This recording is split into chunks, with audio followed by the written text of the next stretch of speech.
exterior, muchísimo el de Estados Unidos, porque ahí está el fraude. Y yo no puedo aceptar un presidente, y por eso no voy a estar el 7 de agosto en ninguna parte, ni darle la mano, allá él que lo diga, pero él sabe por qué. Porque eso es un fraude. No es el fraude monumental de 4 o 5 millones, que sería fácil de encontrar, no, es un fraude que yo creo que es de 848,000 votos, que es el número del censo adicional que yo denuncié y todo el mundo se pasó por la faja. Hola Paola, buenos días a todas las personas que se conectan con nosotros, con nosotras en De Frente. Acabamos de escuchar al presidente Gustavo Petro seguir insistiendo en el fraude, hablar de que no va a ir a la posesión de Abelardo de la Espriella el próximo 7 de agosto y ni siquiera le va a ofrecer la mano. ¿Cómo está? Buenos días. Buenos días, Mariana. Así es, con eso empezamos hoy De Frente. Saludos a todos. Hoy es miércoles 15 de julio, ya mitad de este mes. Quedan muy pocos días para que se lleve a cabo esa posesión presidencial, que será el próximo 7 de agosto, que siguen veremos, porque además está viva la polémica de si se puede o no se puede hacer en una guarnición militar. Siguen veremos el hecho de que se haga en este establecimiento, porque pues la posesión se tiene que hacer ante el Congreso de la República y no se sabe todavía si el Congreso, que es la instancia que debe aprobar esa solicitud que quiere el presidente electo Abelardo de la Espriella, pues va a aprobarla y se van a tener que trasladar entonces todos para un cantón militar. Lo cierto es que, como usted muy bien lo decía, Mariana, el presidente ayer en un consejo de ministros, el presidente Gustavo Petro, pues ya confirmó que él ni va a saludar a Abelardo, ni va a ir a la posesión, ni va a estar presente. Esto no sé si es la primera vez que pasa en el país que no hay una entrega de mando de un presidente que sale al que llega a la Casa de Nariño y bueno, lo que insiste el presidente es que es porque Abelardo de la Espriella fue elegido con fraude. Él sigue hablando del tema del fraude, dice que el fraude se dio específicamente en Miami, en el consulado de Miami, donde se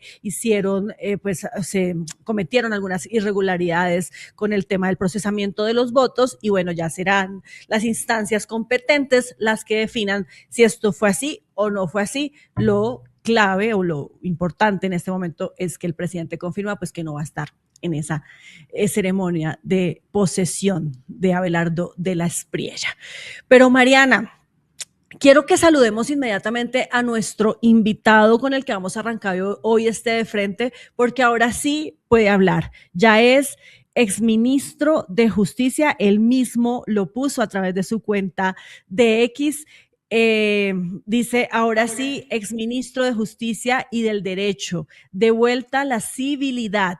Gracias al presidente Gustavo Petro por la oportunidad y el apoyo y al equipo de Minjusticia por estos 5 meses intensos y vertiginosos. Estoy hablando de Jorge Iván Cuervo. Bueno, me dicen que se desconectó un momentico, pero bueno, ya lo vamos a esperar porque queremos hablar con él de las verdaderas razones de su salida, qué fue lo que pasó y qué opina además él de todo este tema de la posesión presidencial, del proceso de empalme, de cómo se está entregando el gobierno de Gustavo Petro, al que le quedan unos 20 días, 22 días, creo, y pues ya estamos prácticamente en la recta final. Ya lo vamos a saludar en un momento porque, bueno, Mariana, hoy también vamos a hablar del tema de la paz. Y es que ayer sí llegó, en efecto, como lo dijimos aquí, el señor Rodrigo Londoño Timochenko a el evento de la Contraloría, es decir, que sí estaba en Colombia, no como algunos dijeron que se había ido del país y que se voló y que no sé qué, por estas declaraciones que dio Abelardo de la Espriella. Y habló sobre el tema de la paz, se pronunció y dijo pues que la invitación es a dialogar. Él le pidió al presidente Abelardo de la Espriella que se sienten a conversar. ¿Usted cómo vio esto? Y bueno, vamos a hablar también de todo lo que significa este tema de la continuidad o no del proceso de paz hoy también, ¿no? Y se gestó ayer una narrativa de bastante desinformación sobre el tema de Timochenko. No sé si vio, Paola, por ejemplo, esa salida en falso de Paloma Valencia, que incluso cuando ya había registros de que Timochenko estaba acá, de que había ido a la JEP a firmar, digamos que su regreso después de este permiso que le dieron para ir a España, ella sale a seguir gestando esta narrativa de se fue del país y no va a regresar, y es como, señora, pero pues ya regresó, está en Colombia, fue a firmar que llegó. Entonces sí, creo que desde la derecha sobre todo se gestó esta narrativa que se presta mucho también para deslegitimar el acuerdo de paz, lo que se ha hecho en el proceso, lo que ha pasado con los firmantes de paz, y como sabemos esto también se da pues en medio de estos anuncios que hace Abelardo de la Espriella de, por ejemplo, acabar el comisionado para la paz, ¿no? Tendremos todas las declaraciones más adelante, porque Timochenko, usted misma estuvo allí cuando dio unas declaraciones bastante fuertes sobre lo que implica o sobre lo que la posición que está tomando, por ejemplo, el exsecretariado de las FARC, los firmantes de paz, frente a esta amenaza que podría ser la llegada al gobierno de Abelardo de la Espriella, a los acuerdos, a lo que se firmó en La Habana.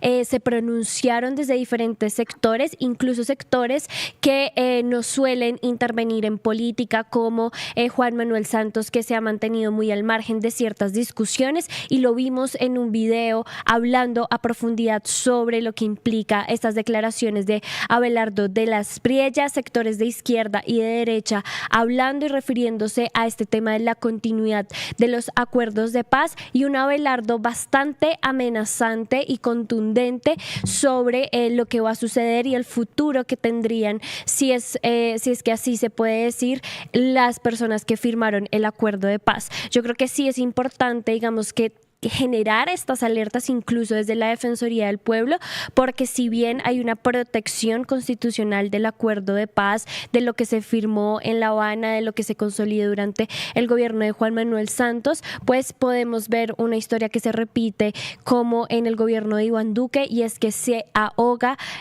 con recursos y financieramente, por ejemplo, la Jurisdicción Especial para la Paz, que depende una gran parte del presupuesto general de la Nación. Así que sí es un riesgo muy grande lo que pueda pasar en estos próximos 4 años con el gobierno de Abelardo de la Espriella.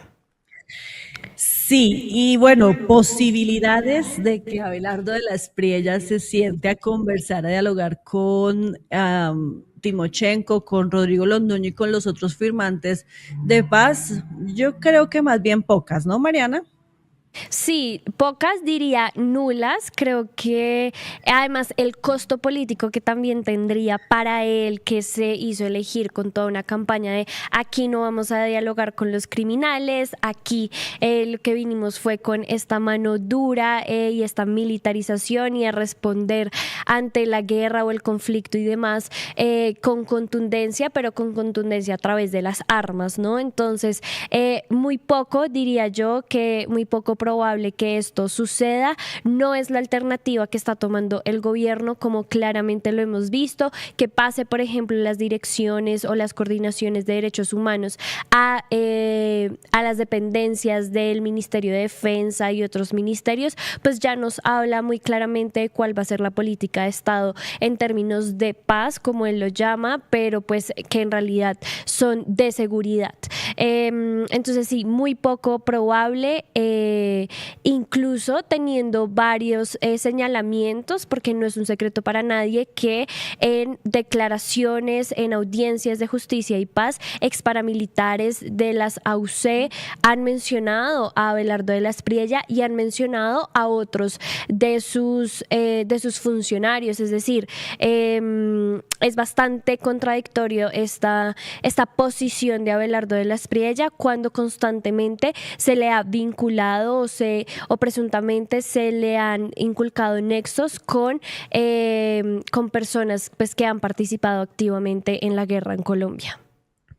Así es, así es. Bueno, ya más adelantico vamos a seguir hablando sobre esto, sobre el futuro del proceso de paz en nuestro país, que ayer justamente en este evento en el que usted mencionaba estuvo el señor Rodrigo Londoño, se insistió desde varias instancias que esto no es una política del gobierno de turno, esto es una política de Estado, no es un capricho de quienes vayan llegando a ocupar cada 4 años la Casa de Nariño, no, esto está en la ley, está en la Constitución colombiana y hay que respetarlo.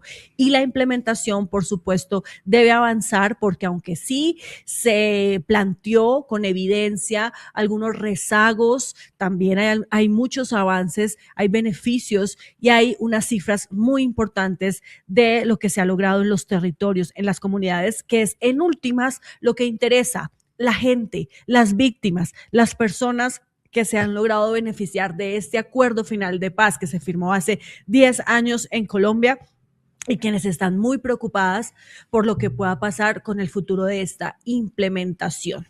Ya si se generan nuevos procesos de paz, por supuesto que son políticas diferentes, como por ejemplo lo de la paz total del presidente Gustavo Petro, que incluso de eso también quisiéramos hablar con el exministro Cuervo. Pues qué pasó, si se reconoce o no se reconoce que hubo errores y demás, pero esto es diferente y es importante que la gente lo entienda, si es diferente estos procesos de paz, estas negociaciones, estos diálogos que se hacen con otros grupos al margen de la ley, a lo que se firmó hace 10 años con la guerrilla de las FARC, que hoy no existe, hoy ya no hay guerrilla de las FARC. 13,000 personas se desmovilizaron, dejaron las armas y hoy también están en situación de riesgo justamente por esta estigmatización que ha habido alrededor de ese acuerdo final de paz. Pero eso es aparte de lo que hoy está pasando con la violencia en algunas regiones del país y la reorganización del conflicto, que es básicamente la pelea territorial entre los grupos al margen de la ley. Eso no ha podido, digamos, enfrentarlo este gobierno, tal vez no sea tan fácil para Abelardo de la Espriella acabar con ese fenómeno, porque también no nos digamos mentiras, Mariana, esto no es como decir, ay, les doy un mes para que entreguen las armas y se sometan a la justicia y entonces ya se acabó la violencia en Colombia y no hay más crimen y no hay más grupos al margen de la ley, no, al contrario, esto incluso puede fortalecer a esos grupos armados porque ellos van a decir, ah, sí, nos dieron un mes, pues no, nos tenemos que fortalecer más, crecer más, buscar más gente, armarnos más para evitar que vengan por nosotros. Entonces, hay una situación bastante complicada alrededor de lo que va a ser el conflicto en Colombia y bueno, ya veremos cómo sale entonces este experimento, pero lo que sí hay que decir es que hay que defender el acuerdo de paz, lo que ya se firmó y con la FARC y no permitir que entonces ahora venga el nuevo gobierno a amenazar a quienes están cumpliendo con ese acuerdo de que los va a llevar también a la cárcel. ¿Ustedes qué opinan de esto? ¿Ustedes qué creen que va a pasar con el proceso de paz, con la guerrilla de las FARC? ¿Qué va a pasar con la paz en general en nuestro país? Por favor, comenten, dejen sus opiniones a través de nuestro chat de YouTube. Ya los estamos leyendo a todos, ya estamos viendo aquí que incluso muchas personas nos están comentando que todo fue una farsa, que no hay que seguir intentando la paz. Bueno, todas las opiniones las recibimos acá. Y otras personas que comentan sobre la decisión del presidente Gustavo Petro de no asistir a la posesión de Abelardo de la Espriella. Mira acá que, por ejemplo, nos está diciendo Gonzalo de Jesús Valencia Garz 7352, Mariana. Dice, mentirosa periodista, no hay FARC, hay más guerrilla que nunca, Abelardo les va a caer con toda. Viene Estados Unidos e Israel. Bueno, no sé, yo creo que incluso fui muy clara y enfática en decir que el acuerdo que se firmó hace 10 años fue con la guerrilla de las FARC y esa guerrilla ya no existe. Hoy lo que hay son disidencias, que son estos reductos que quedaron de personas que no quisieron acogerse a este proceso de paz, pero la guerrilla de las FARC en Colombia ya no existe, ya con ellos se firmó un proceso de paz. Tama 34563 dice, simplemente esto va a ser un retroceso. Bueno, puede que sí. Armando Martínez 7167 dice, Abelardo es un peligro para Colombia, llena de odio, quiere acabar con la mitad, llegó fraudulentamente y no quiere respetar lo logrado. Ángela Buitrago, están cumpliendo, matando gente por montones. ¿Eso es paz? ¿Qué mente enferma tienen ustedes?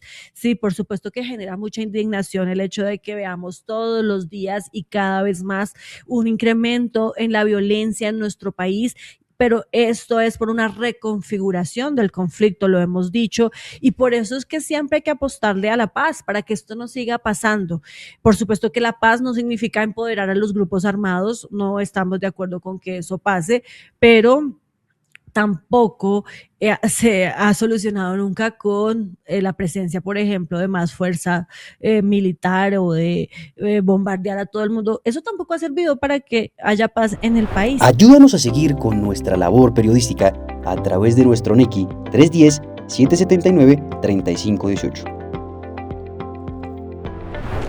Lo hiciste artísticamente y lo hiciste con las víctimas, que eso es un mensaje a dar. Caminamos juntos, todos con el progresismo por las calles defendiendo el plebiscito por el sí. ¿Cuál es la capacidad de generación de vivienda? ¿Los subsidios para quién son?